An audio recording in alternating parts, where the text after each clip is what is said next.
Hello farmers, today I want to give you some insights about farming as a business, or how to take it as a business. I've really realized that many farmers, they are willing to get more than 50,000 per hectare or more than 100,000, but I want to look at how many farmers are willing to take what it takes to get those amounts of money per year or per season or per hectare. So it is more important to adopt to precision farming requirements. And what is precision farming, or what are these insights that you need to take into consideration? For example, right now we're living in a world of data driven decision making. We've seen it in many industries, be it in manufacturing, be it in processing, in mining, but in farming, particularly in Africa, there's not much adoption of these techniques. That's why I also give you some of these insights. For example, you want to do your 50 hectare project. You want to look at which project are you going to focus on, not only based on what other people are doing or what other people are saying, but looking at how much money are you going to get from that particular land. At the same time, which market are you trying to satisfy? Just last week we were in Shurugwi, where we've seen many farmers doing peas for export. So what are they looking at? Well, they are looking at the amount of money that they're getting, because with the peas per hectare, you are generating plus or minus $10,000 per season, which normally the season is plus or minus 3 months, depending on the variety that you are taking on. But now looking at the money that you are taking, farming is actually different from other business opportunities. Why? Because you can actually get maybe 50,000. You can do a transaction within 1 day. Maybe you're in mining, maybe you're in manufacturing. But with agribusiness, you need to take at least 3 months when it is horticulture. Maybe you're doing pen fattening, that's another 3 months. So in terms of a focus, you need to be more focused. Why? Because the time that you're going to take, a lot of possibilities can happen within that period. So what it means, you need to take into consideration the issue of data-driven decision making in terms of which enterprise are you going to take and what sizes are you going to take. At the same time, which market are you going to approach? So these data-driven, they come in different ways. So here we're giving you the land use planning and management, so that you get all those insights in one go about your land, about the market that you're targeting, at the same time about maybe policies that are around. Just recently we've realized that the government of Zimbabwe, including the government of Zambia, have signed an agreement with China to supply avocados and citrus fruits. So those insights are very important for your business, because then understand what do you need to do so that you can refocus on that. I've asked some farmers, how many of you have actually go through the national budget that was presented in the beginning of the year? There are very few farmers, but those are the opportunities that you need to tap into, because they are presented in such a way that you know where exactly to invest based on the expenditure of the government. Where are they putting more money, so that you tap into those opportunities. We've also realized that there is African Free Continental Trade Area, which is worth trillions of dollars. So you need to look, how do you then position your farm, or how do you then position your enterprise so that you can tap into that market?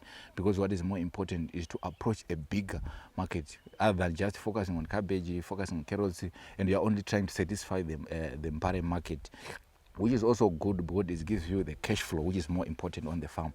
But we need to look at this for fulfilling your vision. So I want to give you some insights about some of these projects when you are getting into business, why it is important to have land use planning. I've realized that when people, they were saying, I want to do blueberries, I want to do maybe broccoli, and I want to establish 3 hectares or 5 hectares, which is good because it's dreaming bigger and you are trying to satisfy those good markets. But the challenge is you don't have information about those enterprises. For example, you want to do blueberries. Do you know what it takes to do that? You definitely need to start by understanding the trends, and also have your land use plan around that particular enterprises. Why? Because, for example, if you want to do blueberry, you need to do plus 5 hectares so that you get a better return because of the high capital investment. So it has to match with the amount of revenue that you then generate. Because when you are on the farm, what is more important is the cash flow management, revenue generation. How much are you getting, and after how long? For with the blueberry is good because you are getting money each and every time. But you also need to consider in terms of labor, where are you going to get the people? Because basically those people, they are supposed to be trained around those commercial farmers who are already doing it, which I'm sure is going to be difficult, because how many are willing to give you that information to do those enterprises? So they need to invest in maybe training people in different in other countries, for example in South Africa, because they're actually doing better in terms of blueberries. Even if you go to crops like the granadilla, they are also doing well. Grapes, they are doing well. So if you have your people trained there, so these are some of the considerations that you need to make. Then also in terms of market, there are some cartels which is around some of the crops. So you need to make sure that you break that barrier, which sometimes might be difficult because of the people around those enterprises.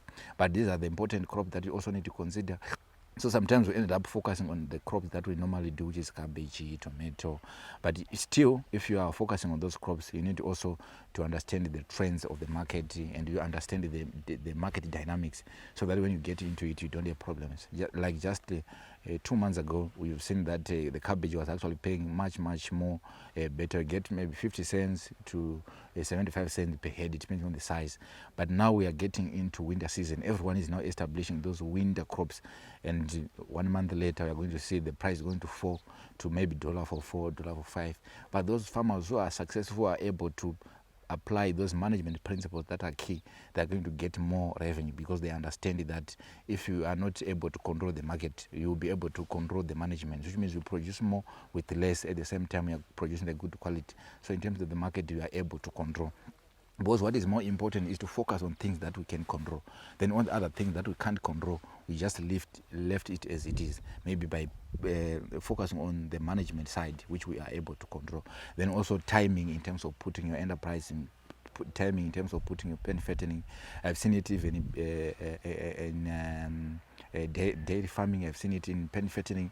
If you want to make more money with beef, try to do it in winter. You'll be able to get more, because many farmers, they are now selling because of the issue of dry land. We don't have enough pastures for cattle, so they start to sell. Then you get those animals, then you feed them, then you release them. You'll be able to get more revenue. But for consistent, it is also important to create cycles so that you'll be able to supply meat throughout the year or throughout the season. So those are the very important things. Thank you very much.